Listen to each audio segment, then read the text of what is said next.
வணக்கம் அன்பர்களே, நண்பர்களே, என் ஆருயிர் சிம்மராசி நேயர்களே.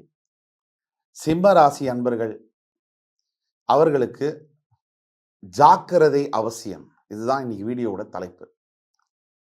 சிம்மராசி அன்பர்கள் கொஞ்சம் வருஷங்களாவே, கிட்டத்தட்ட நான் குறிப்பா சொல்றேன், 2015 கடைசிலேருந்து 2016, 17, 18, அதுவும் இந்த 2019 இருக்கு பாருங்க, சிம்ம ராசி நேயர்களை ஒரு உலுக்கிருச்சு. கம்ப்ளீட்டா போச்சு. அதாவது ஒரு மனிதனுடைய ஆதாரம் என்பது என்ன? அவங்க செய்யக்கூடிய வேலை, பிஸ்னஸோ, ப்ரொஃபஷனோ, எம்ப்ளாய்மெண்ட்டோ, அந்த வேலை போயிடுச்சுன்னு சொன்னால் டக்கு டக்கு டக்குன்னு அந்த சீட்டு கட்டு மாதிரி சரிஞ்சிடும் வாழ்க்கை. சமுதாயத்தில் மதிப்பு இருக்காது. உங்களுக்கு ஃபோன் பண்ணுற ஆள்லாம் நீங்கள் ஃபோன் பண்ணாலும் எடுக்க மாட்டான். நீங்கள் பேச சொன்னால் உங்களோட கட்டளைக்காக காத்திருக்கக்கூடிய மனைவி உங்களுக்கு கட்டளை இடுவாங்க. இது எப்போ? வேலை இழந்து பணம் இல்லாமல் இருக்கிறப்ப. அப்பா அப்பான்னு ஓடி வர பசங்க கூட அப்பாட்ட டப்பு இல்லைன்னு சொன்னால் கொஞ்சம் ஒதுங்கி நிற்பாங்க. எதையும் அப்பா வாங்கி தர மாட்டேங்கிறாரு. ஆக பணம், அந்த பணம் வேலையை இழந்து சொத்தையெல்லாம் விற்று கடன் சுமையினாலையும் இஎம்ஐ கட்ட முடியாதனாலையும் பாதிப்பு அடைஞ்சு எல்லாமே இழந்து போன சிம்மராசி நேயர்கள் 2019ஆம் ஆண்டு. ஓரளவுக்கு 2020க்கு அப்புறமா கொஞ்சம் நிமிந்து ஹபாடா அப்படின்னு மூச்சு விடக்கூடிய சிம்மராசி என்பவர்கள் 70% இருப்பாங்க. ஒரு 30% இன்னும் பிரச்சனையில் தான் இருப்பாங்க. அதுக்கு உங்களுடைய சுய ஜாதகம் என்பது காரணம். அப்படி இருக்கக்கூடிய சிம்மராசி இன்னைக்கு நீங்கள் பார்த்தீங்கன்னா,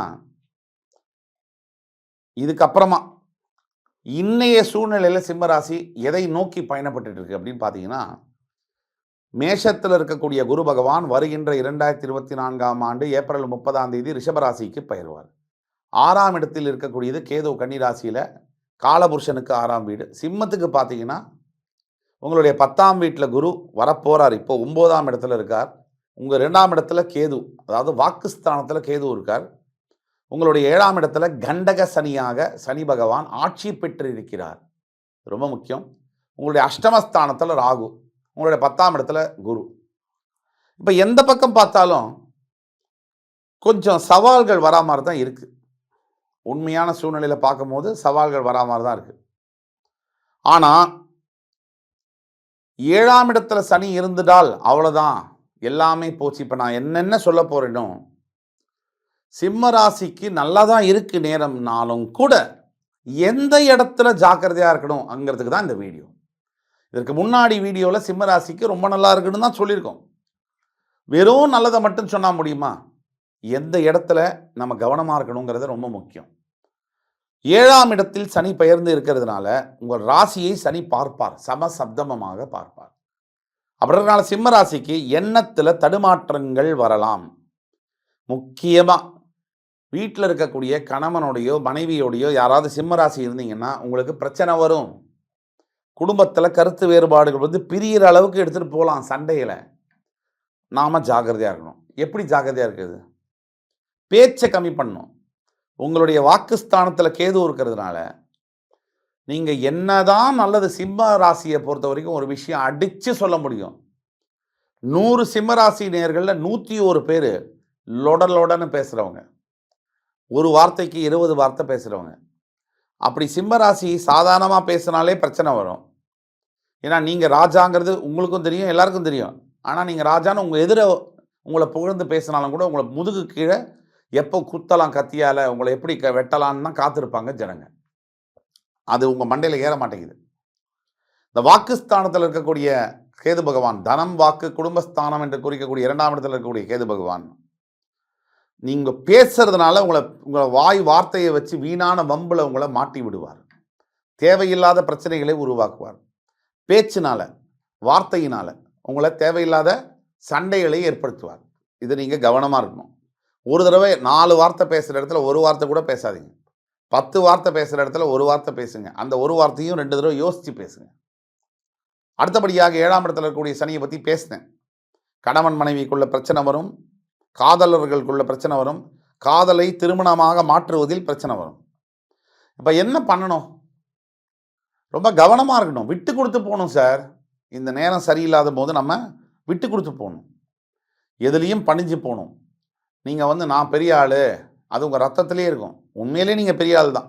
ஆனால் இப்போ இந்த காலகட்டத்தில் நீங்கள் கொஞ்சம் அமுங்கி தான் போகணும். நிதானமாக இருக்கணும்.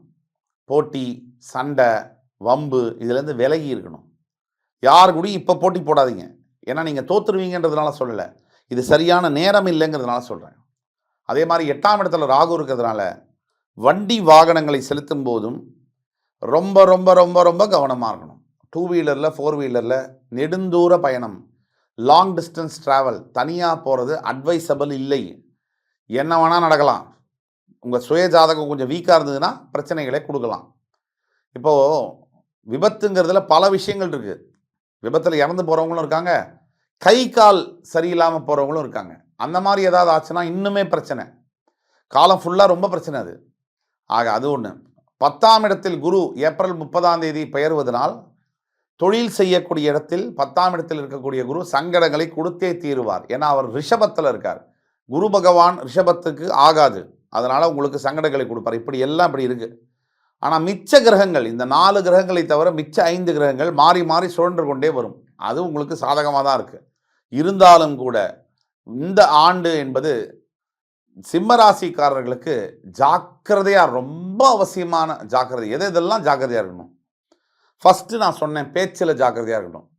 அளந்து பேசணும், யோசித்து பேசணும். செலவு செய்கிறதுல ஜாக்கிரதையாக இருக்கணும்.